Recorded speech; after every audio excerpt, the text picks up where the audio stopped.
Gisela, antes de conversar con vos sobre lo mejor y lo peor de esta cuarentena, que sin duda tiene que ver entre la economía y la salud, esta falsa dicotomía que se ha venido planteando, pero que ya vamos a profundizar con vos, queremos conocer la opinión de los cordobeses. ¿Te parece, Eduardo? Claro que sí, salimos a escuchar, a ver qué nos dicen los cordobeses sobre este tema.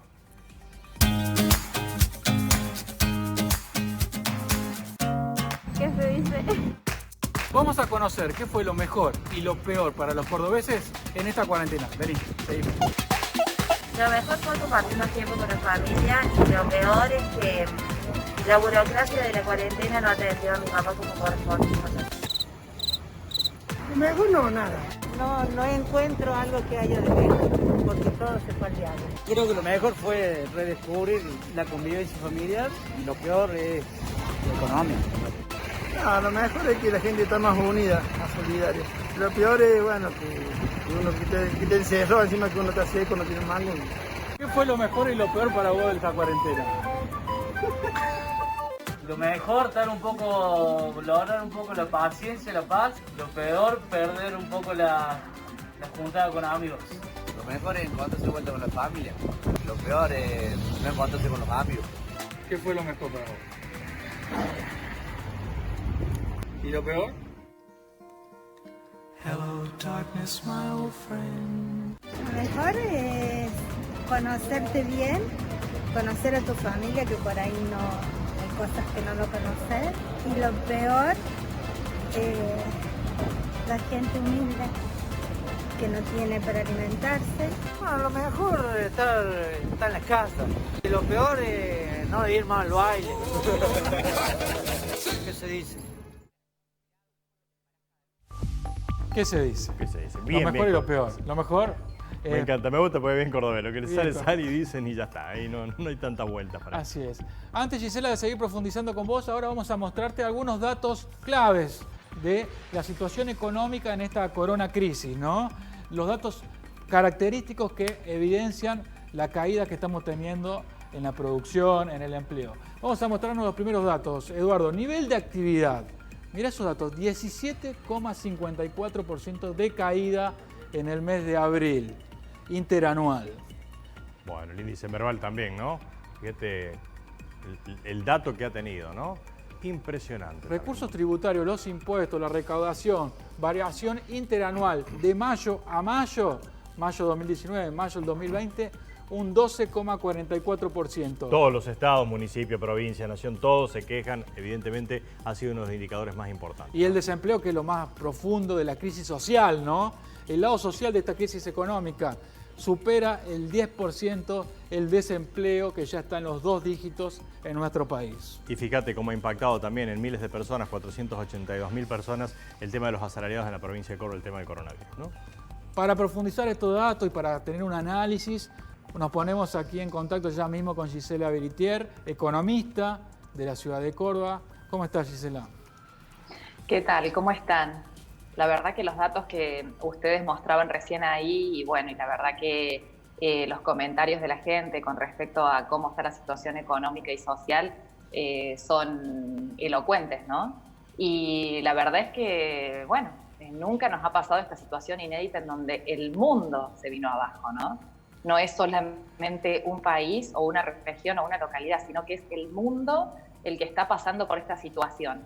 Creo que nunca en la historia se registró, nunca en la historia se registró una situación donde todos los países terminaron con proyecciones de decrecimiento, salvo los países emergentes asiáticos, que se estima que van a tener un leve crecimiento para este año, sí. Pero el resto de los países va a terminar con recesión económica y además de eso, con un promedio general del mundo en recesión también. Si hay que definir, si hay que definir lo que está pasando, yo siempre hago referencia, incluso en mis clases y demás, que esto no sería una recesión económica, sino que sería una disrupción económica, porque realmente es inédito en términos de remedios, incluso a poder volcar el mercado para poder paliar esta crisis, de soluciones que se puedan tomar, y aún así no se sabe cuál va a ser el resultado. La pregunta es sencilla, ¿cómo se sale de esto? Y bueno, justamente como se está haciendo, ensayo y error.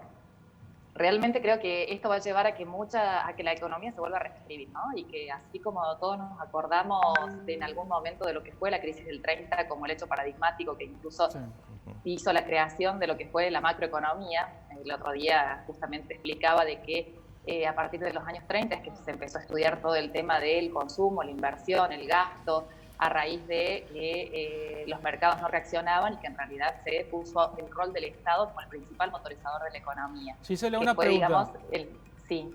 La noticia que ha sacudido hoy es que, y que muchos se ofuscan y se exasperan, es que el gobierno nacional tiene que importar la impresión de billetes, ¿no?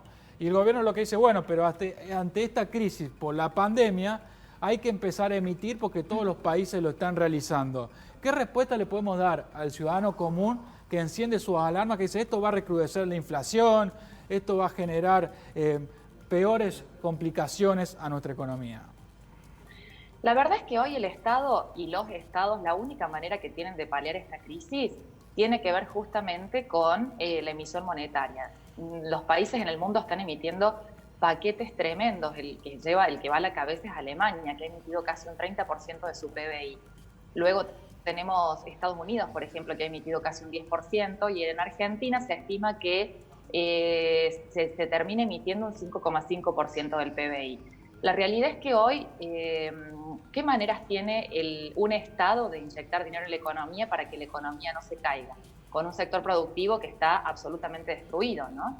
Y ahí las maneras que tienen es a través de deuda, que claramente no sería la situación. Acabamos de tener la noticia en el día de ayer de que los fondos acreedores no han aceptado, los principales no han aceptado la cuarta propuesta de deuda. Sí. La otra es a través de los impuestos. Acaban de mostrar ustedes la caída que está teniendo la recaudación tributaria producto de la crisis que está habiendo. Entonces al gobierno no le queda otra que la emisión monetaria para reactivar la economía y para poder inyectar el dinero necesario. En un país donde además, como hemos visto en el corto que han pasado ustedes, el trabajo informal es muy fuerte. De hecho, las proyecciones de ciertas instituciones como cifra estiman de que termine siendo, ya era de un 40% la informalidad, y esto seguramente va a contribuir a aumentarle. Las proyecciones indican que va a terminar en un 50% de la clase trabajadora, ¿no? Entonces, en definitiva, es un porcentaje muy, muy alto, y la única manera que el Estado y los estados del mundo están teniendo para poder llegar es a través de la emisión monetaria. Obviamente que la maquinita está funcionando a full en Argentina porque no tiene otra manera de financiarse. Además, hoy estamos viviendo literalmente con lo nuestro. Y además en Argentina nos agarra mucho peor parado que países como Alemania o Francia o Estados Unidos, ¿no, Gisela? Claramente, porque si a todo este combo que estamos viviendo de pandemia internacional, global, local, hay que sumarle que Argentina ya venía de 3 años, de 4 de recesión, con corridas cambiarias, donde la política del año pasado, que fue una política de equilibrio fiscal y de déficit cero, produjo una gran recesión en la economía. Entonces ya entramos con una situación económica y social muy, digamos, muy deteriorada, y encima se le suma esta situación en la cual se empieza a debatir esto de que ustedes decían recién, ¿no? Si se salva vidas o se salva trabajos, ¿no? Que es este falso dilema sobre la coyuntura de corto plazo y de largo plazo. Pero la verdad es que es una situación en la cual hoy no hay otra manera que la emisión monetaria. Sí es cierto que luego de pasada la pospandemia, hay que empezar a rediscutir cuáles van a ser los mecanismos, ¿no? Pero para eso es esencial que se cierre el tema de la deuda. Cerrado el tema de la deuda, vamos a saber cómo seguimos adelante. Porque acá la situación, o en realidad muchos reclaman al gobierno nacional un plan económico, ¿no? Y el gobierno nacional en definitiva dice, a ver, yo voy a decidir, pero antes de, o sea, yo tengo un sueldo, tengo que decidir qué hago con mi sueldo. ¿Qué hago con mi sueldo antes de que me rematen la casa o después de que me rematen la casa? Entonces, cuando uno, digamos, lo analiza desde ese punto de vista, claramente, hasta que no tenga cerrada la negociación con los acreedores, no vamos a saber cómo seguimos de acá en adelante con el tema de la salida de la crisis y la pospandemia. Lo que sí sabemos es que claramente vamos a vivir con lo nuestro porque no tenemos otra, ¿no? Muchas gracias por este contacto con Crónica Matinal y aclararnos un poco y profundizando sobre esta situación que la opinión de los cordobeses lo evidencia, ¿no? La profunda crisis social como consecuencia de la crisis económica a raíz de la pandemia. muy triste, pero es así, profunda, incluso más que el 2001, ¿no? Bien, muchas gracias. Muy amable, Gisela. Un gusto como siempre, gracias. Un gusto, que anden muy bien. Hasta luego. Chao, chao. Muy bien. Bueno, clarísimo. El segmento ¿Qué se dice? Que vamos a seguir teniendo aquí en la Crónica Matinal todos los martes y todos los jueves. De entrada ya te adelanto que el próximo jueves vamos a hablar de música. ¿Qué escuchamos los cordobeses en esta cuarentena? Bueno,